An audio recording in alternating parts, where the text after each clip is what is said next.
Leadership and management, are they the same thing? Are they different? When are they interchangeable? Is a good leader a good manager, and is a good manager a good leader? Let's talk about that in today's video. A leader and a manager are two sides of the same coin. They are both a coin, meaning that if you are a manager, or you're the owner, or you're an employee who has people under them, you're both. You're a leader and you're a manager. But they're two different tool sets. You don't always act like a leader to your team, and you don't always want to act like a manager to your team either. So a leader to me, this is my opinion, this whole video is just my opinion, but a leader to me is somebody who's in the fight. They're in the front lines, they're with the employees, they're doing what the employees do, and they set the example. A leader sets the example, okay? They are the ones who lead from the front and the employees follow. They're not managing employees, they're leading, they're showing by example. And there's a big difference here between a manager in this aspect, right? Because a manager isn't necessarily going to lead from the front in all aspects, especially if you're a manager of over 100 employees. You can't. But if you're starting up a business and it's you and 3 people, guess what? You need to be a leader, right? Because you need to be in the front lines and you need to show them motivation, initiative, and integrity. You need to be there as a leader in the beginning, and then you can transcend into a manager. But there's also times for you to be a manager. When you're hiring somebody, or you're not going to show up some leadership traits to them. You're not going to start motivating them like, oh yeah, gung-ho, all this crazy stuff. No, you're going to manage. You're going to sit professionally. You're going to listen to them, and you're going to communicate to them as a manager, not as a leader.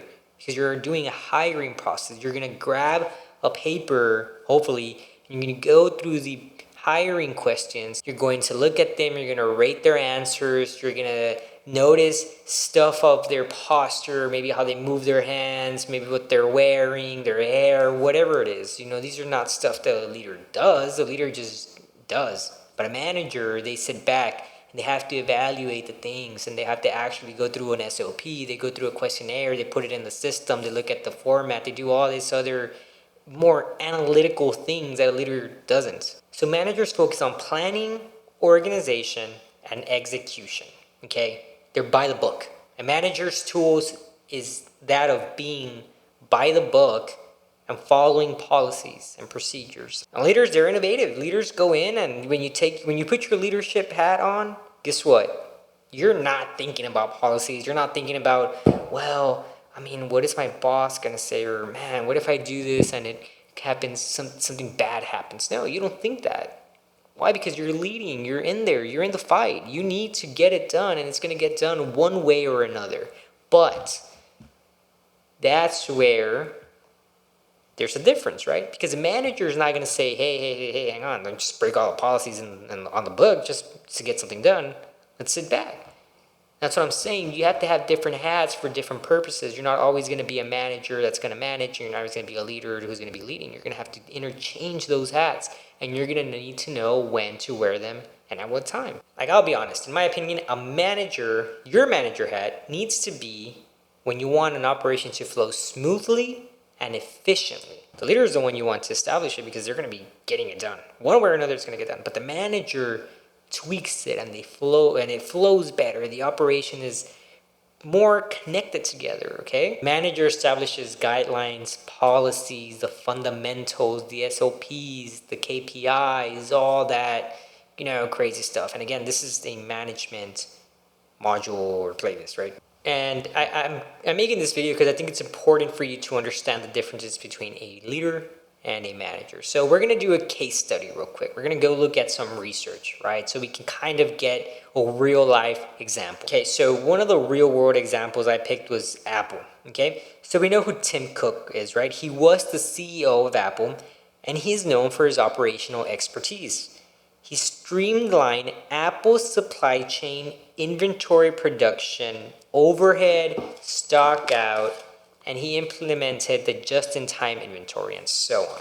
Okay, so again, the manager here in this sense, and I'm not saying that he wasn't a leader or that Steve Jobs wasn't a manager. I'm just saying that the implementations that he put into Apple, in my opinion, align more to what the aspects that fall under management are, right? So you have supply chain. He completely revamped the supply chain. He streamlined it. He fixed the inventory issues. He made the operation better through what? Through tweaks, through managing. He wasn't leading people, and he wasn't saying, oh, come on, guys, we need to get the inventory to the good price. Oh, come on, guys, we need to get the proper stock amount. We got to make sure that our shipments get here on time. Come on, we need to ramp up production. No, he said, okay, we need to, the system that's here is wrong. We need to fix it.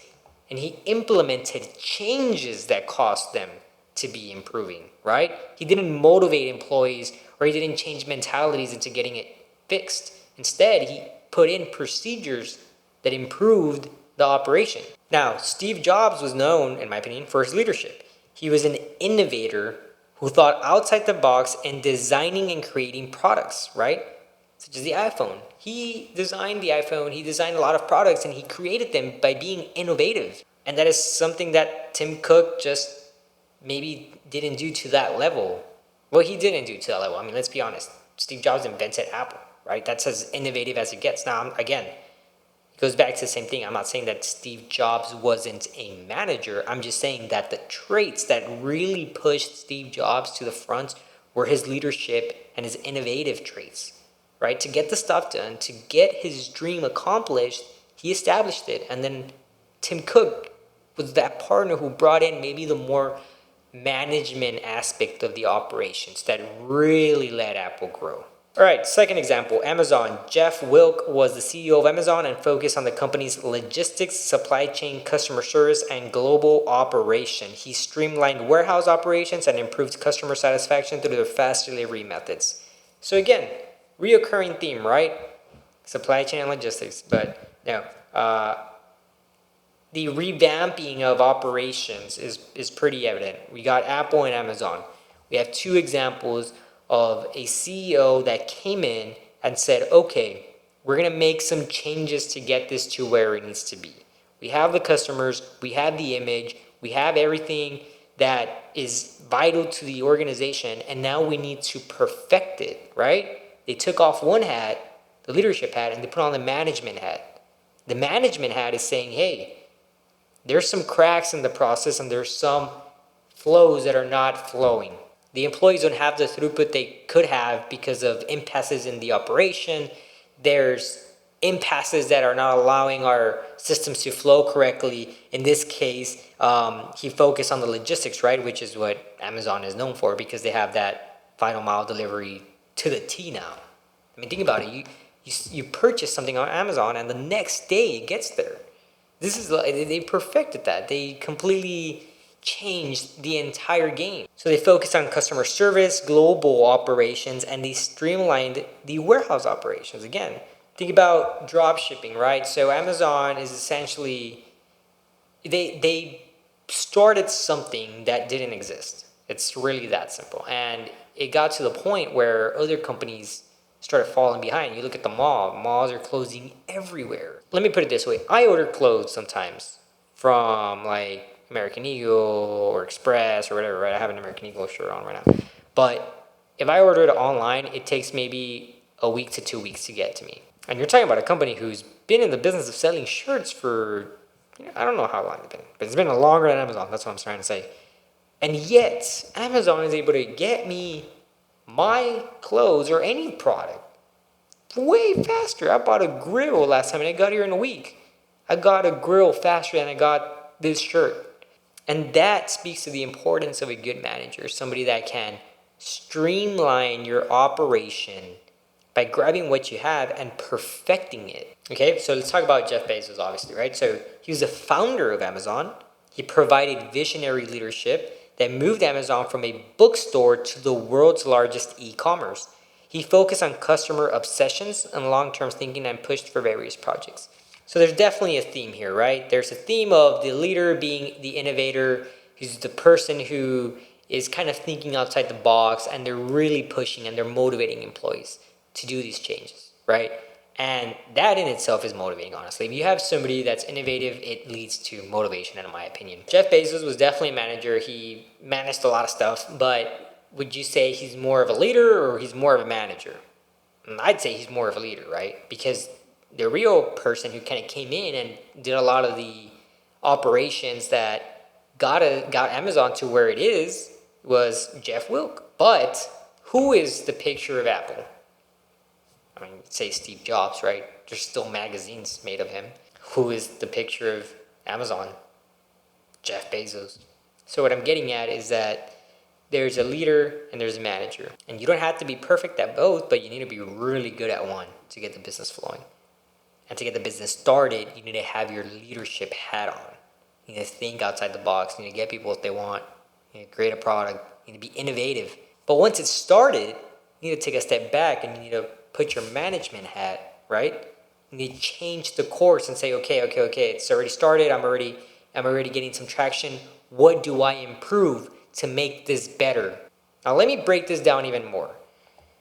Amazon made a big pivot from being the world's largest bookstore to an e-commerce of all sorts of products, right? But from that moment on to now, that's what they've been doing.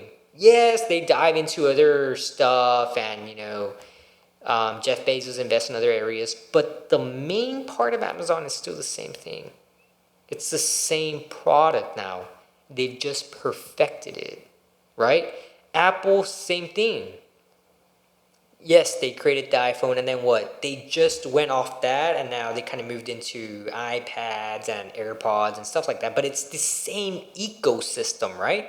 And I want you guys to take that into consideration when you're creating a business. It means that you don't have to swing from one side to the next when you're with these ideas. It just means that you need to perfect what you're doing. And you need to be innovative within your sector and within your industry. And you'll get the results for sure, all right? But you need to put in the work, you need to be a leader, but you need to be a manager as well. And that's it for today's video. Please make sure you like, comment, and subscribe. Check out the playlist to learn everything there is about management and look out for other videos on different topics. Thank you guys for watching.